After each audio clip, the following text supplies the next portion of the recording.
అతిపెద్ద షాపింగ్ ప్రపంచం సిఎంఆర్ మన కరీంనగర్ లో ప్రముఖ సినీ తారలచే ఆగస్టు 9న గొప్ప ప్రారంభం. నమస్కారం, వెల్కమ్ టు సుమన్ టీవీ. నేను గీతాంజలి. ప్రస్తుతం మనతో పాటు ప్రముఖ జ్యోతిష్యులు బ్రహ్మశ్రీ నందిబట్ల శ్రీహరి శర్మ గురువు గారు ఉన్నారు. వారితో మాట్లాడదాం. గురుగారు నమస్కారం అండి. వాగర్థావివ సంపృక్తౌ వాగర్థ ప్రతిపత్తయే జగతః పితరౌ వందే పార్వతీ పరమేశ్వరౌ. సదాశివసమారంభాం శంకరాచార్య మధ్యమాం అస్మదాచార్య పర్యంతం వందే గురు పరంపరాం. ఆదిత్యాయ చ సోమాయ మంగళాయ బుధాయ చ గురు శుక్ర శనిభ్యశ్చ రాహవే కేతవే నమః.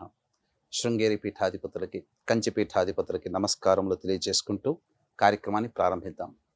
గురుగారు, వివాహం కాని స్త్రీలు ఎవరైతే ఉంటారో, ప్రత్యేకంగా ఇప్పుడు మనం చూస్తున్నాం కదా, మాంగళ్య దోషాలు ఉంటాయని చెబుతూ ఉంటారు. కొంతమందికి వివాహాలు కుదురుతాయి కానీ ఆఖరి నిమిషంలో చెడిపోతూ ఉంటాయి.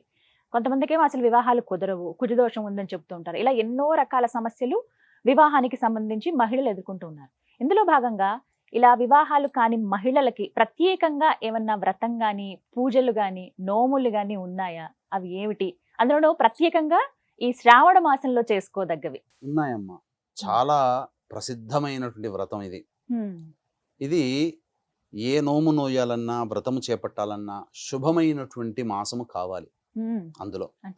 అందున అమ్మవారి యొక్క అనుగ్రహం సంపూర్ణంగా కలగజేసేటువంటి మాసము ఈ యొక్క శ్రావణ మాసం. కాబట్టి ఈ శ్రావణ మాసంలో చేయాల్సినటువంటి విధి విధానముగా కొన్ని నియమాలతో కూడుకున్నటువంటి వ్రతాలు ఉన్నాయి. అంటే కొంతమంది మహిళల యొక్క జాతకంలో ప్రత్యేకించి కుజదోషం ఉంటుంది. కొంతమందికి కుజదోషం ఉన్నప్పుడు అంత తొందరగా వివాహ సంబంధాలు కుదరవు. కుజదోషం ఉన్న వ్యక్తులతోనే వివాహం చేయాలి. కొంతమంది మహిళలకి మాంగళ్య స్థానంలో పాపగ్రహాలైనటువంటి రాహువు, కేతువు, కుజుడు, శని, ఈ మాంగళ్య స్థానాన్ని వీక్షిస్తున్నటువంటి గ్రహాలు, అంటే రెండవ స్థానంలో ఎవరి జాతకంలో, ఏ స్త్రీ జాతకంలోనైతే లగ్నం నుంచి రెండవ స్థానంలో రాహువు కానీ, కేతువు కానీ, కుజుడు కానీ, అలాగే శని భగవానుడు కానీ ఉన్నా, ఏ స్త్రీ జాతకంలో జన్మించిన లగ్నాత్తు 7వ స్థానంలో కానీ, 8వ స్థానంలో కానీ, జన్మ లగ్నంలో కానీ రాహువు కానీ, కేతువు కానీ, కుజుడు కానీ, శని ఉన్నా, ఈ గ్రహాలు కలిసి ఉన్నా ఏమవుతాయనంటే వివాహ సంబంధాలు కుదరవు.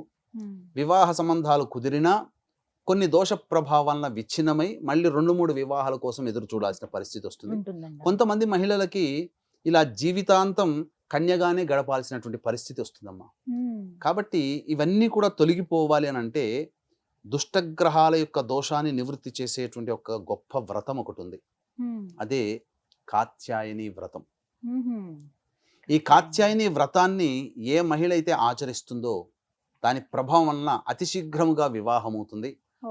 అమ్మవారికి పరమేశ్వరుడు ఏ విధంగానైతే భర్తగా పొందాడో అంతే సమానంగా ఈ వ్రతం చేసేటువంటి మహిళ కూడా, స్త్రీ కూడా, కన్య కూడా అమ్మవారితో సమానమే. పరమేశ్వరుడు అంతటి భర్త లభిస్తాడు.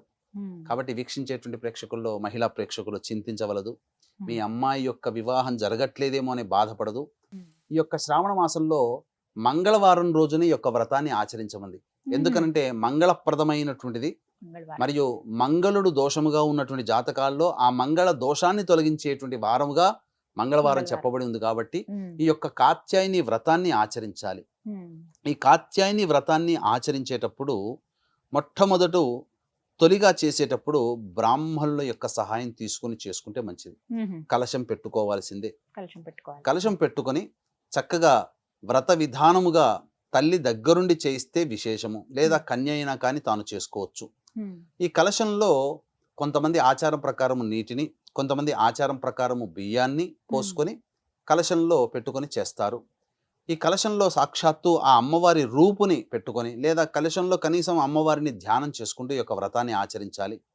ఈ వ్రతాన్ని శ్రావణ మాసంలో మొదలుకొని శ్రావణ మాసం, భాద్రపద మాసం, ఆశ్వీజ మాసంలో ముగించుకోవాలి. అంటే ఈ ఆశ్వీజ మాసంలో అంటే బేసి సంఖ్యలో మనం చేసుకోవాలమ్మా. అంటే 9 వారాలు ఖచ్చితంగా, 9 మంగళవారాలు ఖచ్చితంగా చేసుకోవాల్సిందే. చేసుకుని 9వ మంగళవారం రోజున ఉద్యాపన చేసుకోవాలి. లేదు 11, 13, 16 ఇలా చేసుకోవచ్చమ్మా. కాబట్టి 9 మంగళవారాలు చేసుకుంటే చాలమ్మా. ఎందుకంటే సంఖ్యాశాస్త్రం ప్రకారం చూసుకున్న 9వ సంఖ్య కుజుడికి సంబంధించింది. కాబట్టి 9 మంగళవారాలు చేయాలి. చేస్తే శ్రావణ మాసం మొదలుకొని అమ్మవారికి అత్యంత ప్రీతికరమైనటువంటి దసరా నవరాత్రుల్లో మీరు ఉద్యాపన చేస్తారు. అప్పటికి ఉద్యాపన. ఆహా. అంటే శ్రావణ మాసం 4 వారాలు, ఉమ్. భాద్రపద మాసం 4 వారాలు, ఉమ్. ఆశ్వీజ మాసంలోకి వచ్చేసేసరికి 9వ వారం అవుతుంది. అవుతుంది. కాబట్టి దసరా నవరాత్రుల్లోనే వ్రత ఉద్యాపన జరుగుతుంది. ఉమ్. ఈ వ్రత ఉద్యాపన ఈ యొక్క 9 వారాల పాటు చేసిన తర్వాత ఉమ్. వ్రత ఉద్యాపనలో భాగంగా మీ శక్తి కొలది సువాసినులని పిలిపించుకోవాలి. ఉమ్. అంటే ఒకరినైనా, ముగ్గురినైనా, 5గురినైనా, 7గురినైనా, 9 మందినైనా, ఉమ్. అది మీ యొక్క శక్తిని అనుసరించి ఉంటుంది. శక్తిని బట్టి. ఎప్పుడు గుర్తుపెట్టుకోండి, వీక్షించేటువంటి ప్రేక్షకుల్లో ఏదైనా పూజ చేసినా ఉమ్.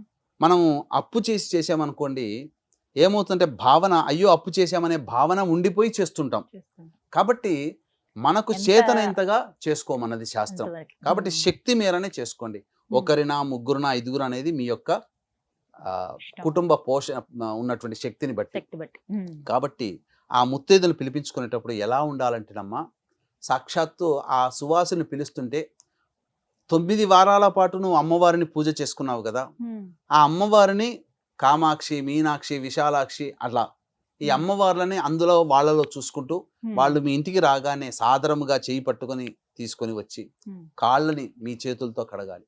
ఆ ఉమ్. సువాసనల యొక్క పాదాలని మీ చేతులతోనే, ఏ వ్రతం అయితే చేస్తుందో అమ్మాయి ఆమె చేతులతో పాదాలని కడుక్కొని తుడుచుకోవడానికి బట్టనిచ్చి రాగానే కాస్త కాళ్ళకి పసుపు పారాని, పసుపు అనేది అద్ది, ఉమ్. గంధము అద్ది, ఉమ్. కాస్త సేద తీరడానికి వారికి ఏదైనా పానీయం, నీళ్లు, నిమ్మరసము ఏదైనా కానీ ఇచ్చిన తర్వాత ఉమ్. ఆ పూజ వారి సమక్షంలో చేసుకుంటే ఇంకా మంచిది. ఆ వచ్చినటువంటి ముత్తైదుల సమక్షంలో ఉమ్. పూజ చేసుకున్న తర్వాత ఆ ముత్తైదులకి స్త్రీ అలంకరణ వస్తువులు ఉమ్. అంటే అద్దము, దువ్వెన, కాటుక, గాజులు, రవిక బట్ట, పూలమాల, పసుపు, కుంకుమ ఉమ్. ఇలాంటివి, ఉమ్. ఇవి మీరు ఒక చాట తీసుకోవాలమ్మా. చాట తీసుకొని ఆ చాటకు కూడా పసుపు రాయాలి. ఉమ్. పసుపు రాసి దాంట్లో వస్త్రము పెట్టి, ఆ వస్త్రం అంటే శ్వేత వస్త్రం కానీ ఏదైనా కానీ ఉమ్. పెట్టి ఆ చెప్పినటువంటి సుగంధ వస్తువులు అంటే స్త్రీ అలంకరణ వస్తువులు, అద్దము, దువ్వెన, కాటుక, గాజులు, రవిక బట్ట, పూలమాల, పసుపు, కుంకుమ ఇవన్నీ ఇచ్చి దాని మీద మళ్ళీ వస్త్రం కప్పి ఉమ్. అప్పుడు ఆ ముత్తైదువులకి అంటే అవన్నీ పెట్టిన తర్వాత పూజలో పెట్టుకుంటాం కదా, ఉమ్. పెట్టిన తర్వాత ఆ ముత్తైదువులకి అమ్మవారికి ఏ విధంగానైతే పూజ చేయాలి, పాద పూజ చేయాలి, వాళ్ళని కూర్చోబెట్టి కుర్చీలో కూర్చోబెట్టి ఉమ్. ఆ పాద పూజ బ్రాహ్మడు చేస్తాడు. ఉమ్. ఎలా చేయాలనేది చేయిస్తాడు. చెప్తారు. ఉమ్. పాద పూజ చేసి ఆమెకి చక్కగా మళ్ళీ కుంకుమ అద్ది, నుదిటిన కుంకుమ అద్ది, తర్వాత గంధము, చేతికి గంధము, తర్వాత పాదాలు మళ్ళీ నీళ్లు ప్రోక్షణ చేసి ఆ అమ్మవారికి అర్చన చేస్తున్నాడు. ఆ పాదాల కంటే అక్కడ నీవు నీ ఇంటి ఎదురుగా ఆవిడనో అలా చూడకూడదు, ఉమ్. ఆలో అమ్మవారే అమ్మవారిని సాక్షాత్తు. చూడాలి. ఉమ్. అర్చన చేసేటప్పుడు ఆ అమ్మవారి ఆమె పాదాల దగ్గర అమ్మవారికి పూజ చేస్తున్నట్టుగానే అర్చన చేసి పూలు జల్లి ఉమ్. అప్పుడు ఇస్తినమ్మ వాయనం, పుచ్చుకుంటమ్మ వాయనం, ఎందుకు ఇస్తున్నాము అలా 3 సార్లు చెప్పుకొని, ఎందుకు ఇస్తున్నాం, నాకున్నటువంటి వివాహ దోషాలు తొలగి నాకు శీఘ్రంగా వివాహం కావాలి, ఉమ్. నీకు ఆశీర్వచనం వివాహం అవుతుందని ఆ ముత్తైదు చేత అనిపించాలి 3 సార్లు. ఉమ్. ఇస్తినమ్మ వాయనం, పుచ్చుకుంటమ్మ వాయనం అని 3 సార్లు చెప్పుకుంటూ ఉమ్. ఎందుకోసం చేస్తున్నావు ఈ వ్రతాన్ని నువ్వు చెప్పాలి. చేసే అమ్మాయి ఉమ్. నీకు ఈ వ్రతం యొక్క అనుగ్రహం కలుగుతుంది, అమ్మవారి అనుగ్రహం నీకు సంపూర్ణంగా కలుగుతుంది, ఆమె కూడా దీవించాలి. ఉమ్. ఆ విధంగా చేసిన తర్వాత ఎంతమందికి శక్తి ఉంటుందో 1, 3, 5గురు ఉమ్. తర్వాత వాళ్ళకి భోజనం శక్తి ఉంటే భోజనం పెట్టండి. ఉమ్. పెట్టి వాళ్ళకి తాంబూలం ఇచ్చి ఉమ్. పంపించండి. దక్షిణ కూడా మీకు శక్తి కొలది కొంత ఇవ్వండి. వచ్చు. ఆ విధంగా చేసినట్లయితే వ్రత సమాప్తి అవుతుంది. ఈ విధంగా చేసినటువంటి కార్యము వలన ఉమ్. అతి శీఘ్రముగా సుందరమైనటువంటి, రూపవంతుడైనటువంటి, ధనవంతుడైనటువంటి వీరుడు, అంటే ఆ కాలంలో యుద్ధం చేస్తే వీరుడు, ఈ కాలంలో ఏ ఉద్యోగంలో చేస్తే ఆ ఉద్యోగంలో పైచే సాధిస్తాడు, ఏ వ్యాపారం చేస్తే ఆ వ్యాపారంలో పైచే వీరుడు, అంటే ఉమ్. తాను చేసే పనులలో గొప్పవాడుగా ఉండేవాడు. అటువంటి భర్త ఆ అమ్మాయికి తప్పక ఆ గౌరీ అనుగ్రహం వల్ల, కాత్యాయని మాత అనుగ్రహం వల్ల తప్పకుండా కలుగుతుంది. కాబట్టి మొదలు పెట్టుకొని ఈ యొక్క మంగళవారం రోజునే మొదలు పెట్టాలి. మహిళామణులు మొదలు పెట్టుకొని ఆశ్వీజ మాసంలో దసరా నవరాత్రుల్లో ఉద్యాపన చేసుకోవాలి. ఉదాహరణకి 9 వారాలని చెప్పారు. చేసుకోవాలి. గురుగారు, మధ్యలో ఏమైనా అడ్డంకి వస్తే ఆ లెక్కని ఎలా చూడాలి? ఉంటాయమ్మా. అడ్డంకి వచ్చినప్పుడు మీరు ఇది ప్రకృతి ధర్మంగా వచ్చేది, స్త్రీలకి రజస్వల ఋతుక్రమం అనేటువంటిది వచ్చినప్పుడు ఆ యొక్క వారము ఆపివేసి మిగతా వారంలో చేసుకోవాలి. అవి లెక్కించుకోవాలి. ఆశ్వీజ మాసం అంతా కూడా ఉంటుంది కదా ఉంటుంది అప్పటికి. మనకు 2 నెలల్లో మహా అయితే 2 అడ్డంకులు వస్తాయి. అంతే ఆశ్వీజ మాసంలో కవర్ అవుతాయి. అప్పటికి. ఏదైనా ఆశ్వీజ మాసంలో ఉద్యాపన చేసుకోవాలి. ఖచ్చితంగా ఇది నియమం అంటూ ఉందా అండి కాత్యాయని వ్రతానికి? కాత్యాయని వ్రతం నియమం ఉందమ్మా. ముందు రోజు చక్కగా ఏ ఆహారం భుజించకుండా కటిక నేల మీద పడుకోవడం, అలాగే ఆ రోజున కూడా వీలుంటే ఉపవాసం ఉండి చంద్రుని చూసి భోజనం చేసుకోవడం, ఆ రోజున కూడా కఠినమైనగా నేల మీద పడుకోవడం. ఈ చేస్తున్నన్ని రోజులు అమ్మవారి అనుగ్రహం నాకు సంపూర్ణంగా కలుగుతుందనే విశ్వాసము భక్తితో చేయాలి. 2-3 వారాలు చేసేసి ఇంకా సంబంధాలు రాలేదేంటి అట్లా అనుకోకూడదు. నువ్వు చేయాల్సిందే నీ విద్యుక్త ధర్మం నువ్వు చేయాలి. ఎన్ని వారాలు గురుగారు? 9 వారాలు చేయాల్సిందే. 9 అయితే ఆ పై అనేది వాళ్ళ ఇష్టం. వాళ్ళ ఇష్టం. ఈ విధంగా ఆచరించాలి. ఈ వ్రత విధానం అన్ని మనకి పుస్తకాలు పుస్తకాలు దొరుకుతుందమ్మా. వ్రత విధానం కాత్యాయని వ్రతం అనే పుస్తకం దొరుకుతుందమ్మా. కాకపోతే అందులో ఒక చిన్న మిస్టేక్ నేను గమనించింది, ఆ పుస్తకంలో గమనించింది ఏంటనంటే, అందులో అమ్మవారికి ప్రాణ ప్రతిష్ఠ చేయాలి. అమ్మవారిని ఇప్పుడు మన ఇంట్లో పిలిచినప్పుడు కూర్చోబెడతాం కదా, నువ్వు అమ్మవారిని మంత్రంతో ఆహ్వానిస్తున్నావు, కూర్చోబెడుతున్నావు. మరి అమ్మవారు అక్కడ ఉండాలి కదా. ఉండాలంటే ప్రతిష్ఠిత మంత్రం అనే ఒకటి ఉంటుంది. ఆ ప్రతిష్ఠిత మంత్రం ఆ పుస్తకంలో లేదమ్మా. మరి ఎలా గురువుగారు? అందుకనే మనకు భావన మనకంటే మనకు ఈ యొక్క వినాయక వ్రతకల్పం కానీ వరలక్ష్మి వ్రతకల్పంలో కానీ ప్రాణప్రతిష్ఠ మంత్రం ఉంటుంది. ఓం అసుని తే పునరస్మా శుచక్షు పునః ప్రాణమిహనో దేహి భోగం జోక్పస్యేమ సూర్యముచ్చరన్ తమనుమతే మృడయా ఆన స్వస్తి అమృతం వై ప్రాణ అమృతమాప ప్రాణ నేవయధాస్థానముపహ్వయతే అనేటువంటి ఒక మంత్రం. కాబట్టి ఆ మంత్రముతో చేసుకోవాలి. ఆ మంత్రం అనేటువంటిది మనకు వినాయక వ్రతకల్పంలో కానీ ప్రాణప్రతిష్ఠా మంత్రం అని ఉంటుంది, అందులో తీసుకోవచ్చు. ఎందుకంటే ఆ కాత్యాయని వ్రతం పుస్తకం ముద్రించిన వాళ్ళ దాంట్లో లేదు నేను గమనించింది. మళ్ళీ వాళ్ళు ఏమైనా రివైజ్ ప్రింటెడ్ ఉంటే గనక మళ్ళీ దాంట్లో ముద్రించుంటారేమో. లేకపోతే కనీసం ఆ భావనతో మనం ప్రతిష్ఠ చేసేటప్పుడు ఆ తమలపాకుని అమ్మవారి కలశం మీద ఇలా పెడతాం కదా, ఈ 2 అంటే ఇది మృగముద్ర అంటారు, జింక ముద్ర.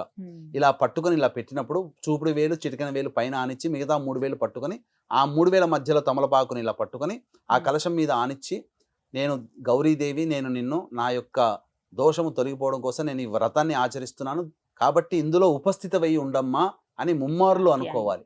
అనుకున్నా చాలా భావన చేసిన అమ్మవారు ఉపస్థితి అయి ఉంటుంది. ఈ చిన్న చిన్నవన్నీ ముందుగానే ఖచ్చితంగా వ్రతంలో ఇవి ఉండాల్సిందే అంటూ ఏమైనా వస్తువులు నియమంగా ఉన్నాయండి?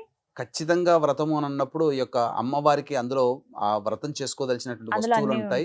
ఆ వస్తువులన్నీ సేకరించుకొని చేసుకునేదేనమ్మా. ఫోటో ఏది పెట్టుకోవాలి? పూర్వకాలంలో అంటే ఇప్పుడంటే ఫోటోలు వచ్చాయమ్మా. పూర్వకాలంలో కలశమే. ఎందుకంటే దేవతల శక్తి ఎక్కడ ఉంటుందంటే నీటిలో ఉంటుంది. కాబట్టి ఎక్కడ పూజలు ఎక్కడ బాగా ఎక్కువగా చేస్తారో ఆ నీరు అక్కడికి ప్రవహిస్తుంది. అది ఇప్పుడు మీకు ఆంధ్ర ప్రాంతంలో ఎక్కడెక్కడి నుంచో ప్రయాణమై ఆంధ్ర ప్రాంతం గుండా వెళ్తాయి కదా ఎక్కువ పూజలు. ఎందుకంటే అక్కడ ఒక ఊళ్ళో 10 దేవాలయాలు ఉంటాయి. దేవతారాధనలు ఆంధ్రాలో ఎక్కువగా బాగా చేస్తారు, ఇష్టంగా చేస్తారు. కాబట్టి మనం కూడా చక్కగా ఎంత దేవతారాధన చేస్తే అంత భక్తి. అందుకనే కలశంలో నీటిని మనం పెడతాం. ఎందుకంటే నీరే జీవనాధారం కాబట్టి నీరే శక్తి, నీరే దైవం. అందుకనే ప్రతి పూజ చేసినా కూడా వరుణ పూజ చేస్తారు. వరుణుడు అంటే ఎవరమ్మా? మళ్ళీ నీరే. వరుణ పూజతోనే ప్రారంభమవుతుంది. గణపతి పూజ అయిన తర్వాత మిగతా పూజలన్నీ వరుణ పూజతో స్టార్ట్ చేస్తారు. ఈ విధంగా కాత్యాయని వ్రతాన్ని ఈ విధంగా ఆచరించాలి. చాలా చక్కగా వివరించారు గురుగారు. ధన్యవాదాలు. సర్వం శ్రీ ఉమామహేశ్వర పరబ్రహ్మార్పణమస్తు.